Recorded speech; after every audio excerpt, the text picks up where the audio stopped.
வணக்கம் நண்பர்களே, இது டாக்டர் ஹரிஹரன் ஃப்ரம் செங்கோட்டை. இன்று நாம் கோடையில் தோன்றக்கூடிய தோல் நோய்களும் அதன் சிறப்பு சிகிச்சைகளை பற்றியும் இந்த பதிவில் கூற இருக்கிறேன். கோடை காலத்தில் வேர்வை அதிகமாகவும் உஷ்ணம் அதிகமாகவும் இருப்பதால் தோலில் அங்கங்கே சிவப்பு கலரில் ரேஷஸ் வரும், அதிகமான அரிப்பு வரும். இந்த பிரிக்லி ஹீட் அப்படின்னு சொல்லக்கூடியதெல்லாம் இருக்கும், எல்லாருக்கும் வரும். அதிலும் விசேஷமாக நீரிழிவு நோயாளிகளுக்கு ரொம்ப அதிகமாக இந்த கோடை பாடுபடுத்திவிடும். இந்த மாதிரி அதிகமாக அரிப்பு, தோலில் ஏற்படக்கூடிய உஷ்ணம், காந்தல் போன்ற உணர்வுகளுக்கெல்லாம் குணமாக ஆயுர்வேதத்தில் நிறைய மருந்துகள்லாம் சொல்லியிருக்காங்க. முக்கியமாக சொல்லப்போனால் மிகவும் பிரபலமான ஒரு மருந்து நால்பாமராதி தைலம் என்ற ஒரு மருந்து இருக்கு. நால்பாமரம் அப்படின்னாக்கா 4 பால் மரங்கள், அத்தி, இத்தி, ஆல், அரசு. மிகச்சிறந்த மருந்து. தோல் நோய்களுக்கு மட்டுமல்லாது நீண்ட நாளாக ஆறாமல் இருக்கக்கூடிய புண்களுக்கு, புரையோடி போன புண்களுக்கு, அதிகமாக பசு வச்ச புண்களுக்கெல்லாம் கூட இந்த நால்பாமரத்தை வச்சு 4 பால் மரங்களுடைய பட்டைகளை வைத்து கஷாயம் மாதிரி போட்டு கழுவும் போது அந்த புண்கள்லாம் ஆறிவிடும். And it is very well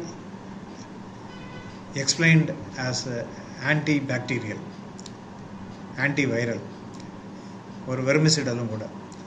எனவே இந்த கோடையில் தோன்றக்கூடிய தோல் அரிப்புகளுக்கு நால்பாமராதி கேரம் என்ற இல்லைன்னா நால்பாமராதி தைலம் உபயோகப்படுத்துவதால் நல்ல பலன்கள் கிடைக்கும். இதில் 4 பால் மரங்கள் மட்டுமல்லாது வெட்டிவேர், மஞ்சள் போன்ற மருந்துகளும் அதிகமாக இருக்கிறது. எனவே நல்ல பலன் தரும். அதுபோக ஏலாதி கேரம் என்ற இன்னொரு மருந்தும் இருக்கிறது, ஒரு தைலம் இருக்குது. அது தோலில் ஏற்படக்கூடிய வறட்சி, அதே மாதிரி வீக்கம் போன்றவற்றிற்கு மிகவும் சிறந்தது. எனவே நால்பாமராதி கேரம் இல்லைன்னா ஏலாதி தைலம் போன்ற மருந்துகளை உபயோகப்படுத்தி தோல் நோய்களிலிருந்து நாம் நம்மை தற்காத்து கொள்ள வேண்டும். தினமும் அது போட்டு குளிக்கலாம். குளித்தா இந்த மாதிரி உள்ள தோல் நோய்கள்லாம் வராது.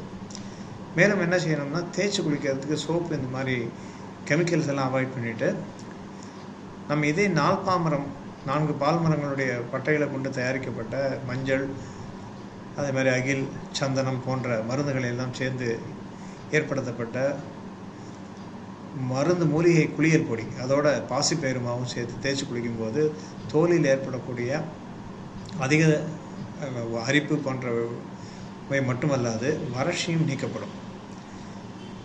தோல் மிருதுவாகவும் சரும பாதுகாப்பும் ஏற்படும்.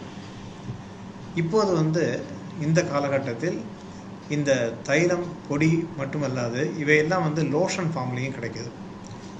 வெளியில் போடக்கூடிய குளிர்ச்சியை தரக்கூடிய, தோலுக்கு மிருதுத்தன்மையை தரக்கூடிய நிறைய க்ரீம்ஸ் அண்ட் லோஷன்ஸ் ஆயுர்வேதத்தில் வந்தாச்சு. அலோவேரா, அல்மண்ட், அதே மாதிரி நீம், இதெல்லாம் சேர்ந்து தயாரிக்கப்பட்ட லோஷன்ஸ், க்ரீம்ஸ் இதெல்லாம் கூட இருக்குது. அதெல்லாம் மருத்துவரின் பரிந்துரையின் பேரில் நீங்கள் டெய்லி உபயோகப்படுத்தினீங்கன்னாக்கா இந்த கோடையில் தோன்றக்கூடிய தோல் அரிப்பு மற்றும் தோல் வியாதிகளிலிருந்து நீங்கள் தற்காத்து கொள்ள முடியும். சரி, வெளிப்புறத்துக்கு ஓகே.